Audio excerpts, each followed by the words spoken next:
Hey guys, how are you? Hope you're all doing quite well.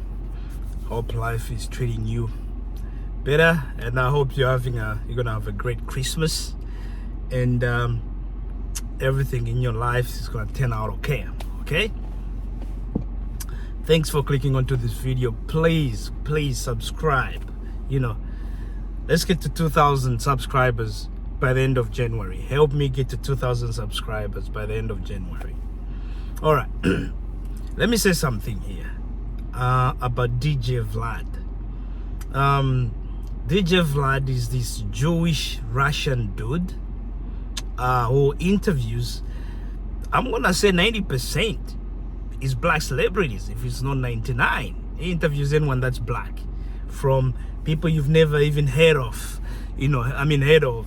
Could be someone who was just maybe hanging out with Tupac, or some girl that Jay-Z messed with, 30 years ago. This guy interviews them. Majority of the people, I might be wrong, but all the interviews I've watched, but then these algorithm, obviously most of the stuff I watch about black people, so maybe that's why I only see DJ Vlad interviewing black people. It could be interviewing white people, but I still guarantee you it's going to be at least 90% of his interviews are black people, right? He just put up his YouTube statistics, how much views he had, how much videos he posted, and all that stuff. Billions of views. When you do your math, you realize that this dude in 2022 generated $12 million, or over $12 million. 2022, over $12 million. How many of you guys made $12 million? Very few of you. How many of it's just like black people, even the people he interviews, how many of them made $12 million? But no one. But how is this guy able to make $12 million? I'm going to talk about this in two parts. One part, for me, I don't hate the guy, but it always bothers me how there's all these people from who are not black. I was gonna say from other cultures, but I could be considered someone from another culture, considering I'm African, not African American, but I'm black. When I see George Floyd getting killed, that stuff affects me as if he's my brother. It's just the way the world is. He looks like me. I see myself in him, and that's where, I would say, so if I see someone trying to make money off black people, it's gonna affect me a certain way, right? But here's one thing. So I'm gonna talk about, for me, it's one of those people that Dem Dash calls it's like one of those people that Dem Dash calls culture vultures. This guy, I've heard some people that have stopped doing interviews with him, right? For the fact that he disrespected black people. The same people he's making money off. Godfrey stopped. I think there's a guy called Lord Jama, and among other people, and also it's all because he disrespected black people, and that's why they stopped working with him. But does this man care? No. Does other black people care about that? No. Right? They still keep going to this guy, gets the interviews, and gets all these interviews. But then someone might ask, like, oh well, what's wrong with me doing interview with him? Other black people ain't asking me to do an interview. And that would be a very hard question for anybody to answer, because it's true. One thing we can all learn from DJ Vlad is consistency. He's been at it from the get-go, and he never stops. I think he's dropping videos almost every week or every day, if not every day. These days, it's not even him interviewing. I think he's employed another black guy or Jewish guy. Who knows? Usually it doesn't even appear in the videos. How amazing is that? The camera is just on you. He's not even in the video. And he makes $12 million. I hear some of these people, he pays them, but for most of them, it's not a lot of money. If you were someone Jay-Z was messing with 30 years ago, even if you got a full-time job now, you're making 6 figures, and this guy shows up and say, hey, I'll do an hour interview with you and I'll give you $2,000. You ain't gonna say no. So I can say maybe in 2022, DJ Vlad made maybe payments worth $700,000, right?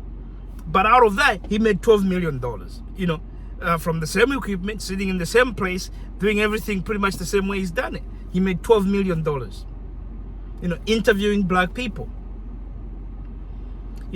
Where I have a problem is this guy literally is making money off black people. Right, making money off black people. But is there an alternative? Because the other thing I see, okay, we got the Breakfast Club and people go there. I get that. But I've seen other people start something similar, and then within a year they stop. Nick Cannon started something, and then he stopped.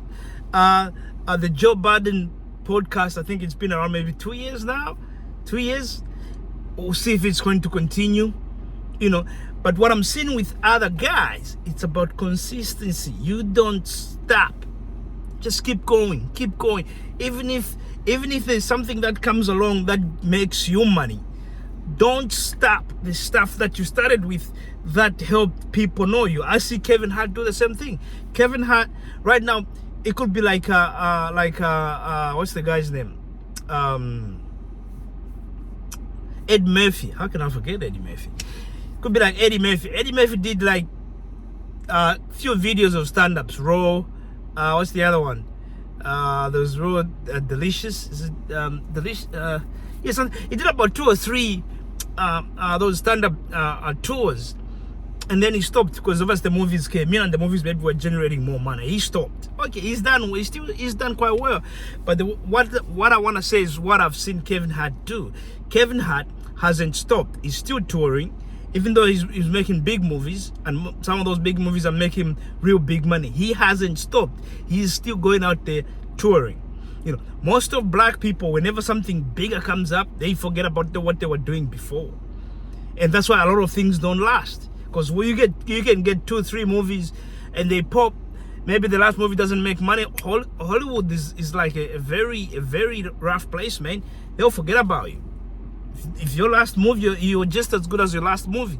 If your last movie didn't make money, you're out, buddy. See you later, But if you've forgotten about what got you there in the first place, that's when people start struggling again, So my goal here is like, there's a lot of things we can learn from these so-called culture vultures. DJ Vlad has been consistent. That's one thing. Secondly, sometimes you gotta put in your own bread. I don't think DJ Vlad had a lot of money to start with. He comes from, he might be Jewish, but he comes from Russia. I don't think a lot of they are not given a lot of opportunities over there like they do in America. But he's lived in America obviously for such a long time. He's obviously had a little bit of money. But I wouldn't be surprised if initially he was putting up a lot of his bread just to get the interviews. The little money he had, he was putting up, and now it's paying off. That's one thing we can learn from DJ Vlad. It's about consistency, but also be willing to pay people some money. Pay people some money. Not just because we are the same people, then you don't pay me. No, that's not how it works. But also for black people, there's something I'm gonna tell you. This is for black people, not just in America, but all over the world.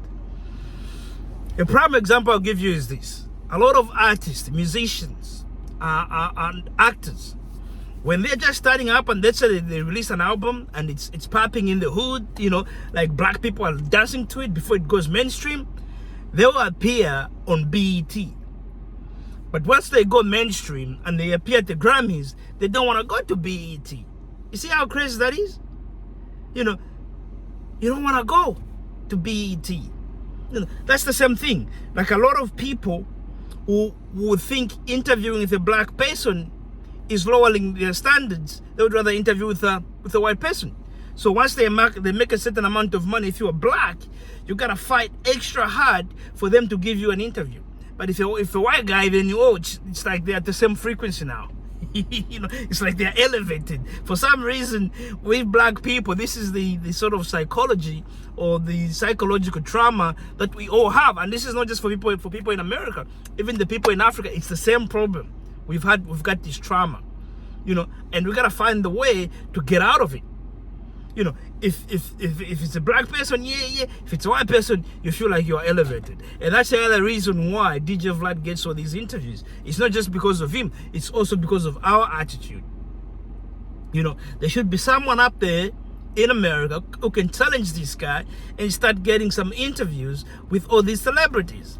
I like what, you know, EYL is doing. If you've never, listened to these guys, listen to them. I think they are interviewing some very, not necessarily celebrities, but very important people in America. You know, I saw an interview they did with the richest black man in America.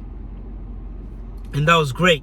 But what I'm trying to say is there's money to be made online. There's really, really good money to be made online. You know, this Web3 is going to kick in, and this thing is just going to get better and better and better. But what I'm trying to tell us is that we need to see how other people are doing. First of all, be consistent. Secondly, black people, let's also focus on us, and prioritizing us. If there's two people that want to interview, a black person and a white person, do the interview first with a black person. You know, and we don't make money from our own people. We don't make money from the fact is that when you do these interviews, right? Let's say DJ Vlad's interviews. I tell you what, majority of people actually maybe watching those interviews are black people.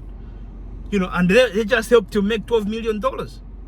You know, but the problem we have is we don't prioritize us. I'm looking at even the people in Africa, right? If you go on YouTube and you look up the videos of animals, be it in Kruger Park or Tanzania in Serengeti or in Kenya, you look up those videos of animals in Africa, they got millions of views. But I guarantee you the person that posted that video is not even from Africa. And yet they're making money off it. So they go to Africa, visit, make a video, and they post it, and they're making money off it. And the Africans there are asking for help. They say, "Why you right in your backyard?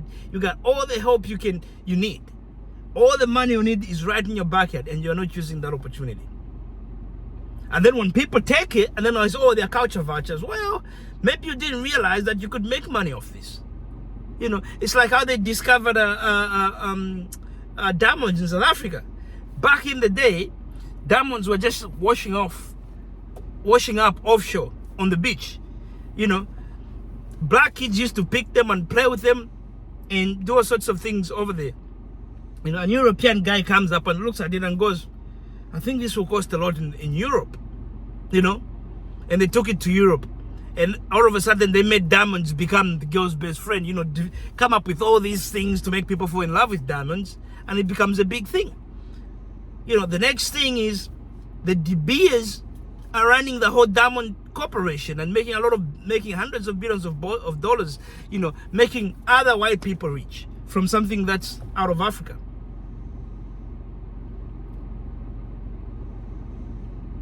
And then we just sit down there and complain about culture vouchers. We need to learn how to make money. We really need to do that. We need to learn how to make money. But also we need to realize it requires hard work and consistency. You know, DJ Vlad right now is enjoying himself. And he can say whatever he wants to say about black people now that he's got money. You know, no one is going to say anything. Because what he's going to do is I interview you. If you don't want to come to my interviews, okay, stuff you. I'm going to call another NIGGA from over there, and I'm going to pay him 10 grand. You think he's going to say no? He's broke, you know? And the whole thing keeps turning around, keeps turning and making money, you know? Because just look at how these people have been destroyed. If you look at Off-White with Kanye West's buddy, the guy that died, I think, a couple of years ago now. So he's dead. He's, I think, one of the companies, I think Louis V, they've bought Off-White. Now they own it, so now it belongs to white people. Kanye West, Adidas kicked him out, but apparently they can now start producing Yeezys without him. And that, again, gets taken up by white people. You know, if you look at the whole industry in America, the whole economy in America is based on a consumer spending. Now, which race in America are the biggest spenders? It's black people. Black people are the biggest spenders in America. Rich people don't spend money. They'll buy a nice house and they don't waste money. They don't waste money on stupid stuff. But my people do, you know. They got a TV here, which is big. The moment a bigger TV comes out, it's just like you buy a bigger TV today. 6 months later, something bigger comes up. You want to get rid of the one you bought to go and buy something bigger. It's some sort of stupid competition. You know, 2.something trillion, $2.6 trillion gets spent in black communities, but it's not spent within the black community. All this money is spent and given back to white people. 60% of the African economy, of the African American economy, just goes to paying off student loans. Can you believe that? Can you truly believe that? You know, people get enslaved and then gets terrorized and then they get messed up with drugs and they still have to run an economy of that country. Still their labor. You know, so you got all these people, black people are going there, study, but then they spend most of their life paying off their student loans. They don't even get to enjoy anything. That ain't living, man. This is what I'm saying. We need to find ways in which to make money. If DJ can make $12 million, I hope one day my man Wadamaya makes that kind of money. I hope O'Shea Joke Jackson makes that kind of money one day. I hope what's the guy's name? Dynasty Mia on Search for Uluru makes that kind of money. I hope Black Acres of the Gambia makes that kind of money one day, you know. But I gotta tell you guys, we need to use this opportunity and train ourselves about business, about hard work, but most importantly, I think it's international trade. That's where the money is. We need to teach ourselves how to do these things, you know. Thanks, guys. I hope you're all having a great time, and I'll see you next time. Goodbye.